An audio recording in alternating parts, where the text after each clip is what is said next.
नमस्कार साथियों, आपका मेरे YouTube चैनल में एक बार फिर से स्वागत है। आइए आज बात करते हैं संधि के बारे में। संधि क्या है? संधि दो वर्णों के मेल को कहते हैं। संधि दो वर्णों के मेल को कहते हैं जिसमें पहले शब्द का अंतिम और दूसरे शब्द के पहले वर्ण से जो मेल होता है वह संधि कहलाती है। जैसे उदाहरण के तौर पर हम ले लेते हैं देवालय। देवालय की अगर हम संधि करेंगे तो इसमें से निकलेगा देव प्लस आलय। पहले शब्द के अंतिम, तो हम अब पहले शब्द क्या है? देव। देव का अंतिम क्या है? देव शब्द में अंतिम वर्ण क्या है? वै। और वै के अंदर से किसकी आवाज़ आ रही है? ए की। वै के अंदर से किसकी आवाज़ आ रही है? ए की। उसके बाद दूसरा शब्द क्या है? आलय। आलय में पहला शब्द क्या है? आ। तो ए प्लस आ जब मिलेगा तो क्या हो जाएगा? आ। ए और आ जब मिल जाएगा तो क्या हो जाएगा? आ। जब आ मिल जाएगा तो क्या हो जाएगा? इन दोनों को जब वै और आ मिलेगा तो क्या हो जाएगा? आ की मात्रा आ जाएगी तो क्या हो जाएगा? देवालय। इसके बाद दूसरा शब्द क्या है? नरेश। नर जमा ईश।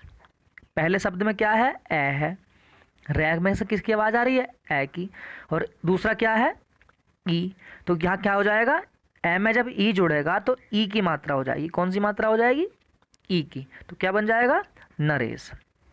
आपको ध्यान रखना है, बस इसी बात का आपको ध्यान रखना है, जहाँ भी संधि होगी वहीं से उस शब्द के हमें तोड़ना है। अब हम बात करते हैं संधि के भेद के बारे में। संधि के भेद। संधि के तीन भेद होते हैं: स्वर संधि, व्यंजन संधि और विसर्ग संधि। स्वर संधि, व्यंजन संधि और विसर्ग संधि। सबसे पहले हम बात करते हैं स्वर संधि के बारे में। स्वर, मैंने आपको वर्णमाला में बताया था कि स्वर हिंदी में 11 होते हैं। तो स्वर संधि में स्वरों के मेल से जो परिवर्तन होता है वह स्वर संधि कहलाता है। इसमें हमें केवल स्वरों के माध्यम से ही परिवर्तन देखने को मिलेगा। जैसे सूर्यास्त, सूर्य जमा अस्त। सूर्य में अंतिम वर्ण से किस चीज़ की आवाज़ आई? ए की। और उसके बाद अस्त में क्या है? ए। तो ए और ए मिलकर क्या हो जाएगा? आ। तो यानी संधि कहाँ होगी? या में। संधि कहाँ होगी? या में। बस आपको इसी चीज़ की पहचान करनी है कि संधि कहाँ पर है और कहाँ से हमें उसको तोड़ना है। स्वर संधि के 5 भेद होते हैं। स्वर संधि के 5 भेद होते हैं: दीर्घ संधि, गुण संधि, वृद्धि संधि, यण संधि और अयादि संधि। प्रश्न पूछा जा सकता है कि स्वर संधि के कितने भेद हैं? तो आपको ध्यान रखना है, स्वर संधि के 5 भेद हैं। इनके नाम भी पूछे जा सकते हैं। एग्जामिनर का कुछ नहीं पता कि वो प्रश्न कहाँ से पूछ ले, बस आपको ये ध्यान रखना है कि स्वर संधि के कितने भेद हैं और कौन कौन उनके नाम हैं। एग्जामिनर ऑप्शंस में 3 अलग से नाम दे देगा और 1 स्वर संधि के भेद का नाम दे देगा। पूछ लेगा आपसे कि स्वर संधि कौन सी है, या 3 स्वर संधि के नाम दे देगा, 1 अलग से नाम दे देगा। पूछ लेगा आपसे कि इनमें स्वर संधि का भेद कौन सा नहीं है। यदि आपको याद है तो आप बता देंगे कि स्वर संधि के भेद कौन कौन से हैं। आइए स्वर संधि में सर्वप्रथम हम बात करते हैं दीर्घ संधि के बारे में। स्वर संधि में सबसे पहले बात करते हैं दीर्घ संधि के बारे में। ये स्वर संधि का जो महत्वपूर्ण, वैसे तो सभी महत्वपूर्ण है, लेकिन हम किस पर बात कर रहे हैं? दीर्घ संधि के बारे में। आपको भाई इसमें एक ही बात की याद रखनी है कि ए, आ, बड़ी ई और बड़ा ऊ। आपको कहीं दिखाई दे आ की मात्रा, बड़ी ई की मात्रा या बड़ा ऊ की मात्रा, तो आपको भाई ये शॉर्ट ट्रिक होती है पहचान करने की कि इसमें दीर्घ संधि है और हमें क्या वहीं से तोड़ना है। कोई शब्द लिखा आ गया, आपको उसमें मात्रा दिखाई दी आ की या बड़ी ई की या बड़े ऊ की, तो आप पहचान सकते हैं कि इसमें दीर्घ संधि है। इसमें केवल ए, ई और ऊ, ए, ई, ऊ के बाद यही शब्द आ जाएं, ए के बाद ए आ जाए तो क्या हो जाएगा? आ हो जाएगा। ए के बाद ई आ जाए तो ये दूसरी संधि हो जाएगी। ई के बाद ई आ जाए तो बड़ी ई हो जाएगी, ऊ के बाद ऊ आ जाएगा तो बड़ा ऊ हो जाएगा। तो आपको उसी प्रकार से इन शब्दों को तोड़ना है। जैसे सबसे पहले बात कर लेते हैं आ के बारे में। आ की मात्रा, आ की मात्रा किस प्रकार से बनती है, हम बात करते हैं आ की मात्रा के बारे में। सबसे पहला शब्द क्या है, देवालय। पहला शब्द क्या है, देवालय। देवालय को हम तोड़ेंगे। हमने बताया था आपको कि आपको ध्यान रखना है कि बस आ की मात्रा है, बड़ी की मात्रा है या बड़े ऊ की मात्रा है। तो देवालय में हमने देखा क्या रहा है, आ की मात्रा आ रही है। क्या आ रहा है, आ की मात्रा आ रही है। तो हम समझ गए कि देवालय में दीर्घ संधि है और हमें आ के ही टुकड़े करने हैं। आ कैसे कैसे बन सकता है, आ या तो ए और ए को मिलकर बन सकता है, या ए में आ मिल जाए तो भी आ बन जाएगा, या आ में ए मिल जाएगा तो भी आ ही बनेगा। तो हमें टुकड़े करने हैं। और एक चीज़ का आपको विशेष तौर से ध्यान रखना है कि जब जिन भी शब्दों को हम अलग करेंगे उनका अपने आप में अलग अर्थ होना आवश्यक है। यानी हमने देवालय के टुकड़े करे तो पहले क्या आया, देव। देव में क्या जुड़ा, आलय। यानी देवालय का मतलब होता है मंदिर, यानी देवों का घर। देव आलय, देवों का घर। तो हमने इसमें क्या क्या मिला, मैंने पहले ही बताया था आपको कि पहले शब्द का अंतिम वर्ण में से जो ध्वनि निकलती है और दूसरे शब्द के प्रारंभ वाले वर्ण में से जो ध्वनि निकलती है, उन दोनों का मेल संधि कहलाता है। तो देव के पहले वर्ण में से क्या निकल रहा है, पहले अंतिम वर्ण में से क्या निकल रहा है, ए। और आलय में क्या निकल रहा है, आ। तो ए और आ मिलकर क्या बन जाएगा, आ। इसके बाद दूसरा उदाहरण ले लेते हैं, देवार्चन। देवार्चन हमने पहचान कर ली, देवा। आ की मात्रा कहाँ है, देवा में। तो हमने यहाँ पहचान कर ली है कि इसमें दीर्घ संधि है। अब हम इसके टुकड़े कर लेते हैं, देव जमा अर्चन। तो देव, देव के वै में से किस ध्वनि की आवाज़ आई, ए की। अर्चन में से किस ध्वनि की आवाज़ आई, ए की। और ए मिलकर क्या हो गए, आ।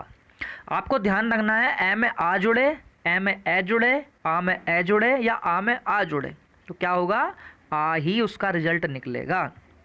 इसके बाद हम तीसरे शब्द पर चलते हैं, सीमांत। अब हमें इसके टुकड़े करने हैं। तो हमने पहचान कर ली है, सीमांत। तो यहीं पर संधि है, हम इसके टुकड़े कर लेते हैं, सीमा जमा अंत। सीमा के अंतिम वर्ण से माँ से किसकी आवाज़ आई, आ की ध्वनि निकली। अंत में किसकी ध्वनि निकली, आ की। तो आ में ए जुड़ा, क्या बन गया, आ। इसके बाद हम बात करते हैं अगले वर्ण के बारे में, महात्मा। महात्मा के बारे में बात करते हैं। महात्मा हमने पहचान कर ली, संधि कहाँ है, हा में। तो हमें हा को ही टुकड़े करने हैं। महा जमा आत्मा, यानी महान है जो आत्मा, वो क्या होती है, महात्मा। महा के हा में किसकी ध्वनि निकली, आ की। आत्मा में किसकी ध्वनि निकली, आ की। तो आ और आ मिलकर क्या हो गए, आ। ध्यान रखना है आपको, आ और आ मिलकर क्या हो गए, आ। इस प्रकार दीर्घ संधि का जो पहला भाग था, आ की मात्रा, वो समाप्त हुआ। इसके बाद बात करते हैं अगले मात्रा के बारे में। अगली मात्रा कौन सी है, बड़ी ई की। मैंने पहले ही बताया था आपको कि बड़ी ई की मात्रा हो, आ की मात्रा हो या बड़े ऊ की मात्रा हो, ये मिलकर क्या बन जाते हैं, दीर्घ संधि।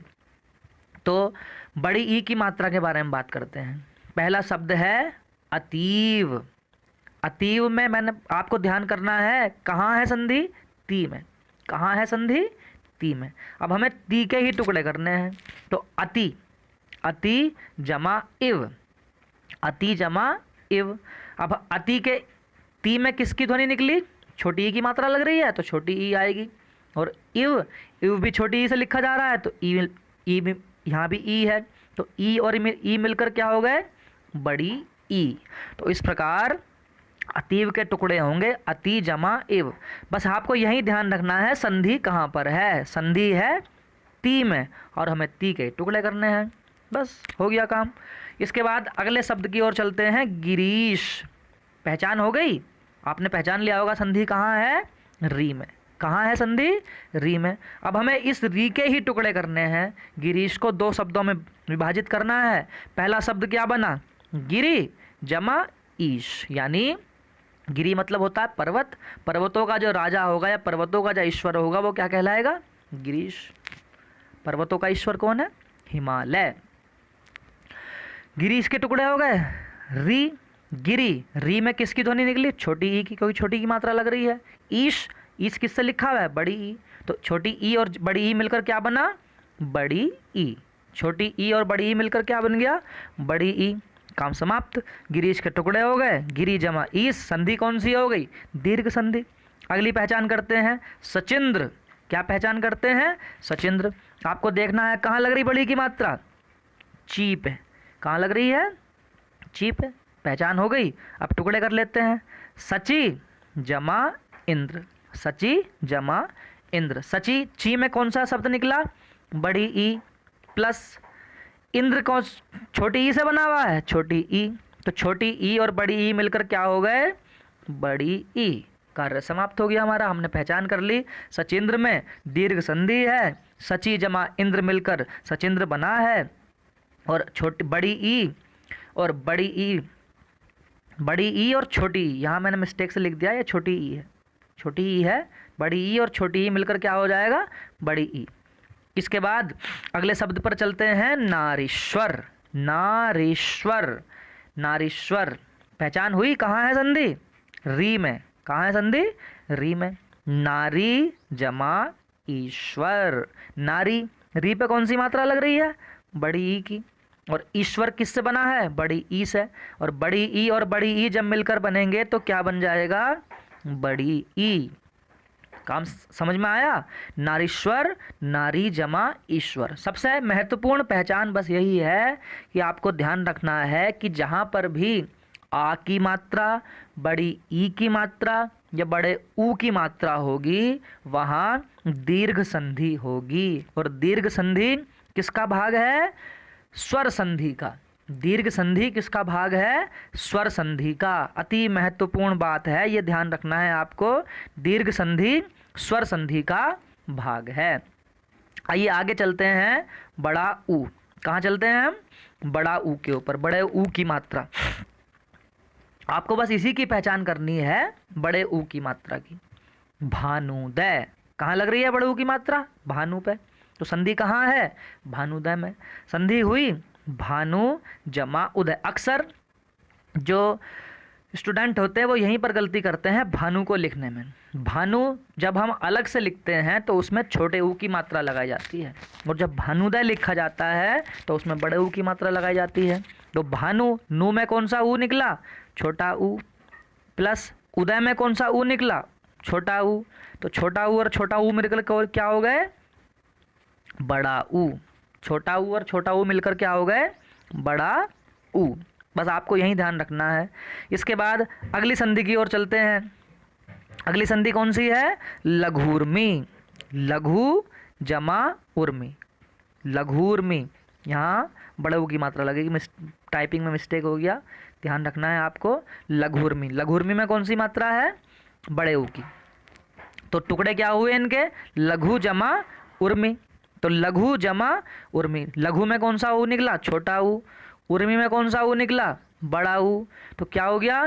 छोटा ऊ और बड़ा ऊ मिलकर क्या बना? बड़ा ऊ। आपको बस ध्यान रखना है, यही संधि थी और वहीं से हमें उसके टुकड़े करने हैं। आइए आगे बात करते हैं। अगला शब्द क्या है? भूतसर्ग। अगला शब्द क्या है? भूतसर्ग। भू, शुरू में ही मात्रा लग गई, तो संधि कहाँ है? प्रारंभ में ही है। तो भू जमा उत्सर्ग। भू जमा उत्सर्ग। भू में कौन सा ऊ? बड़ा ऊ। उत्सर्ग में कौन सा ऊ? छोटा ऊ। छोटा ऊ और बड़ा ऊ मिलकर क्या बनेगा? रिजल्ट बड़ा ही आएगा। तो क्या आएगा?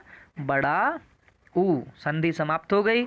भूत सर्ग की हमने संधि कर ली, संधि की हमने पहचान कर ली, संधि के हमने उनके वर्णों के टुकड़े कर लिए, मिलकर क्या हो गई? संधि। भू और उत्सर्ग मिलकर क्या बन गया? भूत सर्ग। आपको पहचान हो गई कि इसमें कौन सी संधि है? दीर्घ संधि है। दीर्घ संधि स्वर संधि का भाग है। इसके बाद अगला शब्द देखते हैं, वधूर्मी। वधूर्मी। कहाँ संधि है? वधु में। वधु कैसे लिखा जाता है? वधु जमा उर्मी। वधु जमा उर्मी। तो वधु, वधु में भी बड़ा ऊ, उर्मी में भी बड़ा ऊ। वधु में बड़ा ऊ और ऊर्मी में बड़ा ऊ, दोनों मिलकर क्या हो गए? बड़ा ऊ। रिजल्ट निकल कर आया बड़ा। संधि हो गई समाप्त। तो आपको पहचान हुई कि हमने दीर्घ संधि में केवल हमें ध्यान रखनी है आ की मात्रा, ध्यान रखना है आ की मात्रा, बड़ी ई की मात्रा और बड़े ऊ की मात्रा। जहाँ भी आपको ये मात्राएं दिखाई देंगी संधि वहीं पर होगी और उसी के द्वारा हम पहचान कर लेंगे कि ये कौन सी संधि है? दीर्घ संधि है। और दीर्घ संधि स्वर संधि का भाग है। दोस्तों, कैसी लगी आपको ये वीडियो? कमेंट बॉक्स में जाकर टाइप करें और मुझे बताएं। यदि इसमें मुझे कोई और सुधार करना हो तो मुझे उसका सुझाव दें। यदि आपको पसंद आई हो तो मेरी वीडियो को लाइक करें, अपने दोस्तों के साथ शेयर करें, मेरे चैनल को सब्सक्राइब करें। धन्यवाद दोस्तों, नमस्कार।